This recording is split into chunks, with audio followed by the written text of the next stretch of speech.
अगर किसी के अंदर कॉन्फिडेंस की कमी है तो उसके अंदर कॉन्फिडेंस लाने के दो ही तरीके हैं, तीसरा तरीका है ही नहीं। एक तरीका यह है कि जिनको वो अपने से महान मानता है वो उसको कहें कि यार तुम में जो बात है ना वो बात किसी में नहीं है। एक तो ये तरीका है। दूसरा क्या है, उसी के अतीत की कुछ बातें उसको याद दिला दिला के बताइए कि अरे तुम तो ऐसे थे, तुम तो वैसे थे, तुम तो ऐसे खानदान के, तुम्हारे दादाजी बिना गर्दन के दिल्ली आ गए थे, मजाक समझते हो, घोड़ा चला के तुम गधा नहीं चला पा रहे हो, क्या बात करते हो यार।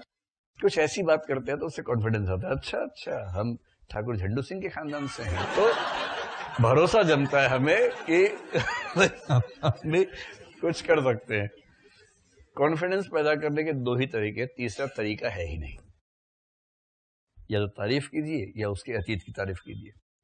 जैसे अगर आप में से आपका कोई दोस्त डिप्रेशन जैसी स्थिति का शिकार हो ना, कुछ नहीं करना है, 3-4 दोस्त मिलके सुनियोजित षड्यंत्र करें, अच्छा षड्यंत्र मतलब अच्छे के लिए, बस उसको एहसास ना हो कि सुनियोजित है।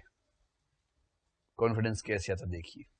जैसे किसी को लगता है कि मैं बहुत सुंदर नहीं हूं, मैं बहुत स्मार्ट नहीं हूं, किसी को ऐसा लग सकता है, या किसी को ये कि मुझे पढ़ाई लिखाई नहीं आती है, कुछ जो भी मामला हो, सुंदरता का तो करना सिर्फ इतना कि 4-5 लोग अलग अलग जगह अलग अलग दिन उससे सुंदरता की तारीफ करें, बस। एक अचानक बोले अरे यार बड़े जबरदस्त लग रहा है आज तो, उसको अपने ऊपर वो है इंफीरियरिटी कॉम्प्लेक्स है कि वो स्मार्ट नहीं है, कहेगा अरे यार क्यों मजे ले रहे हो, हमारे सारी दुनिया मजे ले रही है, तुम अरे यार मजे नहीं ले रहे भाई, सच में नया स्टाइल है क्या, हेयर स्टाइल चेंज किया कुछ, कह रहे नहीं कुछ तो बात है भाई, कुछ तो है। जानते हो जो मेरे साथ बैठती है वो भी कह रही थी, ये वही है गोदान वाला तरीका, गोदान वाला तरीका। कह रही थी कि जिस दिन इसको देख लेती हूँ सुबह सुबह ना, इतना बोल के चुप हो जाना है बस, फिर खुद बुद उसको होती रहेगी। फिर वो पूछेगा हाँ तो क्या कह रही थी जब मुझे देख लेती है तो क्या होता है, फिर बोला कह रही थी कि इसको देखती तो दिन अच्छा होता है, इतना स्मार्ट आदमी है, इतना डिसेंट है, कभी गंदे तरीके से ना बात करता है किसी से, ना गंदे तरीके से देखता है। कह रहे मुझसे कोई बात नहीं करता, मैं गंदे से कैसे बात करूंगा, वो बात नहीं करता हमसे, तो कह रहे ये सब नहीं भाई, तारीफ की तो मैंने बता दिया, चलो आगे से नहीं बताएंगे, नहीं बता देना। अब ये 2 दिन थोड़ा रहेगा फॉर्म में, 2-3 दिन के बाद एक दूसरा व्यक्ति ऐसे ही बोल दे, बोले अरे थोड़ा ठीक से निकला करो भाई, कल तुम जा रहे थे पुल पार कर रहे थे, 3 लड़कियां गिर गई नीचे। वो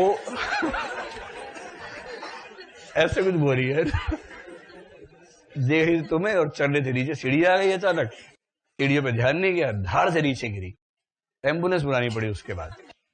ऐसे तैयार नहीं होते हैं, ठीक से निकला करो भाई, थोड़ा समाज का भी ध्यान रखो। आप ऐसे 3-4 एकदम थोड़ा बढ़ा के बोल रहे हो, इतना मत बढ़ाइएगा, लेकिन अगर आप 3-4 बार ऐसा बोल देंगे ना अलग अलग लोग, उससे भरोसा हो जाएगा कि दम है मेरे अंदर। कोई बच्चा पढ़ने में अच्छा ना हो तो टीचर्स के पास सबसे अच्छा तरीका है कि उसकी तारीफ कर दे 1-2 बार। जैसे वो अंग्रेजी में चौपट है मान लीजिए, एक आध वाक्य अंग्रेजी में ठीक लिख दिया कभी जीवन में एक आध, टीचर तारीफ करता है अरे यार क्या बात है, गजब, ये टेंस एकदम ठीक लिखा, अब एक काम करना कल ये वाला टेंस सीख के आना, और क्लास में ताली बजवा दे 2 बार। फिर वो बच्चा जिहादी हो जाता है एकदम फिदाइन कि अब तो सीख के आऊंगा, कल फिर ताली बजवानी है। ये तारीफ जो होती है ना, तारीफ जैसे चॉकलेट में क्यों बांट रहा हूँ, इसलिए बांट रहा हूँ ना कि सब लोग थोड़ा सा अच्छा उत्तर लिखे सीखे, हालांकि बताने के बाद उसका मूल्य खत्म हो जाता है, लेकिन कोई बात नहीं। तो किसी को कॉन्फिडेंस से भरने के 2 ही तरीके हैं, एक उसकी तारीफ ऐसे लोग करें जो उसकी निगाह में उससे बेहतर हैं, दूसरा उसके अतीत की तारीफ कोई इस तरह से करे कि उसको यह भरोसा जमे कि अच्छा हम लोग इतने महान थे पहले, अच्छा हम लोग उस परंपरा के हैं, तब तो हम कर सकते हैं कुछ भी। और जब कोई इस तरीके पर जाएगा, किस देश की बात मैं कर रहा हूं अभी, एक व्यक्ति की बात नहीं कर रहा हूं, जिन देशों के पास ऐसा महान इतिहास है उन देशों में इतिहास की महानता से ही पुनर्जागरण पैदा होता है। जिन देशों के पास ऐसा इतिहास है ही नहीं, उनके पास फिर दूसरे तरीके हैं, जो सेकंड वाला तरीका है। क्योंकि भारत में हम मानते हैं कि भारत के पास एक समृद्ध इतिहास है, तो भारत में रेनेसां पैदा करने का सबसे अच्छा तरीका, जैसे पश्चिम में भी हुआ, अरस्तू की किताबें पढ़ के हुआ, तो भारत में भी ये अंडरस्टैंडिंग कई लोगों में रही कि अतीत की महानता दिखा के हम रेनेसां की स्थिति ला सकते हैं। जैसे दयानंद कह रहे हैं वेदों की ओर लौटो, स्वर्णिम युग वही था। कुछ इस तरह की बात भारतीय हिंदू भी करना चाह रहे हैं, इसलिए इनका इतिहास बोध एक तरफा है एकदम।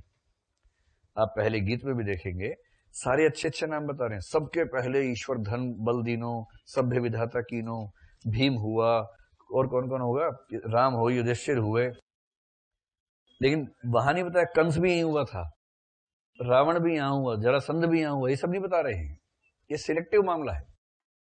एक तरफ के अच्छे अच्छे चरित्रों को बता बता कि हम तो वैसे थे, हम तो वैसे थे, लेकिन दूसरी तरफ का पक्ष एकदम अनुपस्थित कर देना, ताकि कॉन्फिडेंस पैदा करना ना, पर्पस तो ये है।